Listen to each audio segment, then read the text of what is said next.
Hey guys, welcome back to Real Housewives Recaps. Today I am super excited to be talking about Below Deck Season 8, Episode 3, Max and Dax's Excellent Adventure. To talk about it all, from Captain Lee's crazy sayings to Izzy and Eddie and James and just all of it. Francesca being a mess. So I can't wait to get into it. Before I do want to get into just a quick housekeeping note. I am taking next week off, and I want to wish you all a very happy Thanksgiving. I'm still here this week, but next week I've still got things scheduled. I will still be posting, so don't leave me. I have 90 Day Fiancé going up. I'm starting Real Housewives of Miami. Some of you guys have been asking for that. I also have Ladies of London Season 2 going up. So all kinds of good stuff. I will be keeping up with The Undoing. So if you're watching that, don't worry, that episode will be up. Also, if you're on Patreon, I already got a new episode scheduled for that as well. So stick with me, but you won't see Below Deck next week, but I will talk about next week's episode the following week. So again, wish you all a happy Thanksgiving, but I will be here this week, so leave me comments because I'll read them all. Thank you guys. Hey guys, I just want to take a second and say if you're enjoying this show, please check out my Patreon. Go to patreon.com, search Real Housewives Recaps, or check the comments below and I'll put a link. And for $1 a week, you can support my show and get 4 bonus episodes per month. I'm covering Scary Island, like the greatest season of Real Housewives of New York. So check it out. Thanks so much. Okay, so they're still in Antigua.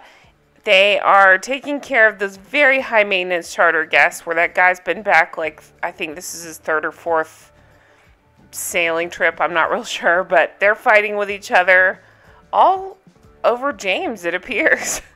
I'm just like, what? I mean, he's good looking, but come on. To be fighting over him as a guest it's kind of ridiculous, but okay, so Francesca's saying these are the most rowdy guests she's ever had in her yachting career. So then we see James and Francesca out on the deck. She's working on popping balloons and he's covering furniture. And they kind of flirting with each other a little bit. He asks her if she's into anyone and she says she's open. She hadn't really thought about it. And he says, Francesca is looking fit. She's shaggable. And then I immediately lost my lady boner for him because, ew. Who says that? She's shaggable. Oh, okay. Great. Glad you think so. So it's the next morning with the guests. Rachel, having such a disastrous breakfast the day before with like 30 egg orders and everything else, decided she's going to control the situation with a breakfast special. What's funny is literally every comment I got last week kind of said the same thing. Like, why didn't she make something? Like, make a special and recommend that. So she must have heard us because I said the same thing. But, yeah, so she made a breakfast special. It looked delicious. It was French toast. The boat is headed toward a big rainstorm, so you can hear the captain saying, God damn it. All this stuff. He has a line later, by the way, where he says, you can drive a pin up my ass. Oh, my God, his sayings. Okay, so he tells everybody, I need radio silence. And we see that Rachel and Fran cannot hear what he said. He's got this really intense docking going on.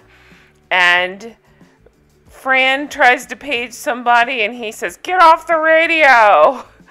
And then to make it even more cringy, I swear the producers must have put her up to it.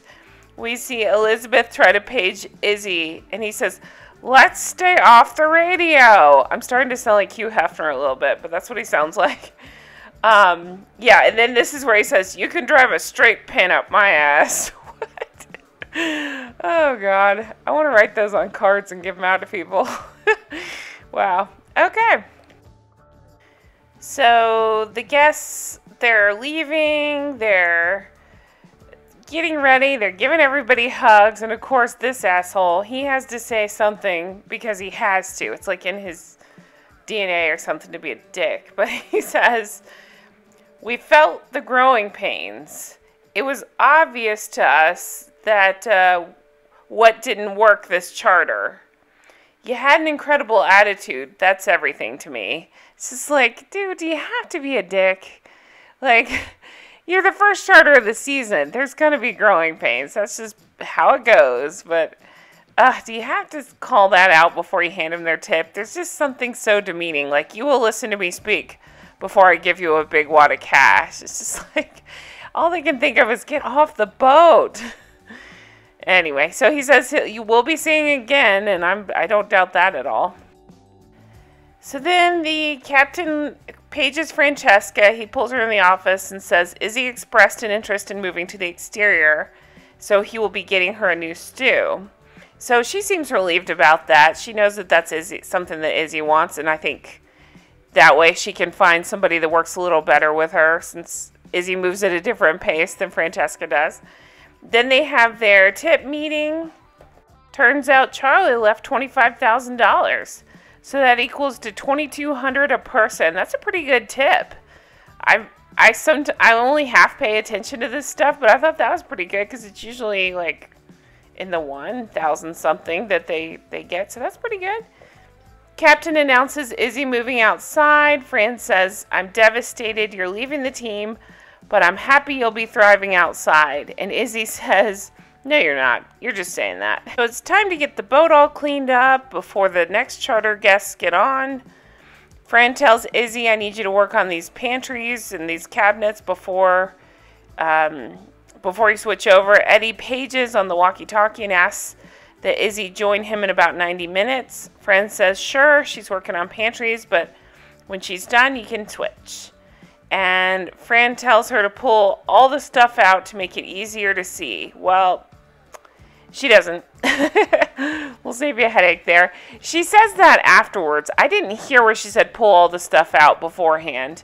But Izzy is pissy, and obviously she has senioritis. She's ready to switch, which is a little crazy on the first charter that she's this burnt out of interior. But she really wants to switch, so she's like, I'll do it later. So I think Fran's just kind of, I keep calling her Fran, by the way. It's Francesca, I know, but I call her Fran. Fran's just like, whatever, I know. You can go ahead and switch. It's fine. So Izzy goes outside, and Eddie gives the exterior crew lessons on how to tie knots and how to mess with ropes and what the ropes do. Definitely see the tension building here between Eddie and Shane, because Eddie asks questions, Shane tries to answer, Eddie's not into his answer. It's both of them, I think. But it's mostly Shane. Because Shane's just like, whatever, man, we could do this. You know, it's all good. And Eddie's like, no, we got to work faster, we got to work harder, we got to move. So I think Shane, to his credit, is trying. I say that kind of. Later, when he's late to deck, that's on Shane. And the next episode, we find out he's napping. That's definitely on Shane. But right now, he seems like he's trying to give the right answer. He's trying to make this work. So, I don't know. I don't hate the kid. I just think he's a goofball and he has a little growing up to do. So, they have their preference sheet meeting. It's Eddie, Francesca, Rachel, and the captain. So, we find out Dax and Max are the new primaries. They're like 20 years old, or 21, whatever they are. And the first night, to kick it off, they want sushi served on a nude model. So we could just see where this is going. This is not going to go well. So Francesca is asking about another stew. Captain says he's working on it, and he says he won't leave her hanging much longer. So that night, they all get ready. They go out for a night out. Okay, so this seemed a little different to me, because usually they make a bigger deal about everybody getting ready and meeting up and how they look in their regular clothes. But this was kind of anticlimactic, because they were just like there in the vans. They go out to this dinner, and some of them drink martinis. I think most of them have espresso martinis, but not maybe Izzy. I can't remember. They just say they're sick of making them, so they don't want to be around them. I don't know. I was excited for the first crew meal or whatever, night out, but it was pretty anticlimactic. James seems like he's a little bit of a dick. He was flirting with Elizabeth, that's not the dicky part. It was just that he wanted to go out clubbing afterwards, and nobody else did. They all wanted to go back to the boat because they have, guests coming tomorrow, and he kind of is talking shit about them all because they wouldn't go out with him. So he was ready to party. Nobody else was. So I don't know. I just expected a little bit more from the first night out. I wanted to see people get drunk, make dumb decisions, hook up with each other, whatever they're going to do. And so I'm with James. I kind of would have liked to see them go out, but on the drive back, he kind of refers to this as being almost like a holiday. Like, we could have gotten drunk. What do we have to do? Just wipe down the boat? That's no big deal. Well, Eddie does not like this at all. He's like, you are not on holiday. This is a job. We have lots of stuff to do. You know, that's not the right thing to say to your boss. So it's the next morning. Eddie had told everybody, be on deck at 8 a.m. Well, Shane didn't take that literally. I think Eddie said it was like 8:04, and we see Shane brushing his teeth. So Eddie comes to find him. To his credit, he wasn't really, like, mean about it. He just said, it's 8 o'clock. I need you up here. So, you know, we'll see. It's not going to go well. Eddie's not going to like this at all. Meanwhile, we meet the new stew that's coming aboard. Her name is Aisling. She's from Australia. And her bag got lost in transit. That sucks. She said she just has with her basically what she's wearing. I think she made mention to it coming tomorrow. Hopefully that's the case because that sucks. She has 1 year experience. She said the chief stew on her last job was an asshole and they didn't work well together. So again, that's kind of going to raise a red flag because, yeah, I'm curious to see how she and Francesca work out. But I like her a lot. I thought she had a great attitude when she got on, really nice personality. And she says she just got off a 30-hour flight, got straight there, and she worked all day long. That's crazy. That's a lot. Poor thing. She was in tears by the end, but I really like her. I'm excited to see her as part of the team. So provisions arrive, and everybody's unpacking them and loading the boat. This is something I always wonder, too. Why did they get them on right before the guests get there? Do they not get the provision sheets or the preference sheets beforehand? Like, wouldn't they want them on the previous day? I know they're cleaning the previous day, but I don't know. It just always seems precarious to get the provisions and, like, have the guests getting on an hour later or something like that. It just seems like a lot on the chef to put all that stuff away. Okay, so they're working on getting everything cleaned up and ready to go. Captain calls for his shirt that was supposed to have been ironed. Elizabeth goes to grab that and take it to him, and he's pissed because the shirt is still wet. So we're already starting to see some cracks in the interior crew. So the guests arrive, and they're very young, and we're just not used to seeing that on this show because traditionally, you know, you're older, you have some money, you get on one of these boats, but they're very young, so whatever works, good for them. I'm completely jealous. The captain says he has ties older than them. Eddie asks if they should be checking their IDs while they're drinking. The guests say they want to play drinking games. Then they reveal they picked which guest got the master bedroom from a game of beer pong. And all they want is Wi-Fi and drinks. That's what they're talking about. So Fran and Aisling have a talk about all her responsibilities, and it's a super long list. Elizabeth shows Ashley the laundry. They talk about the laundry room, and she asks did I say Ashley? I meant Aisling. She asks Ash to iron the captain's shirt. And Ash is like, yeah, no problem. So Elizabeth is thrilled and gives her a hug. Aisling is freaking out over the laundry. She said it looks like a hurricane hit it. Nothing is labeled. There's dirty clothes everywhere. So poor thing is exhausted. She's really trying to make a good first impression. She's really trying to sort out this laundry room.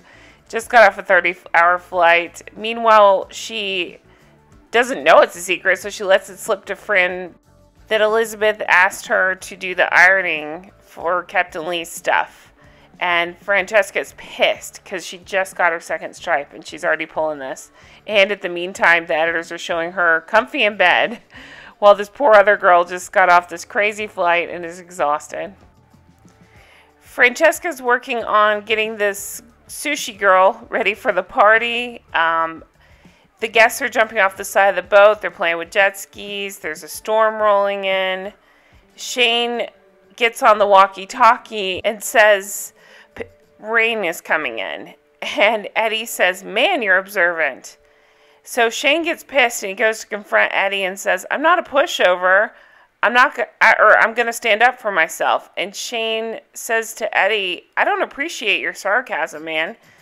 And Eddie says, you're about 5 minutes late after it started raining. If you can't take a joke, you should work on another boat. Eddie to camera says Shane is new and he has a lot to learn. Here's my thinking. Was Eddie being a little aggressive with that? Yeah, he was. But he's not wrong.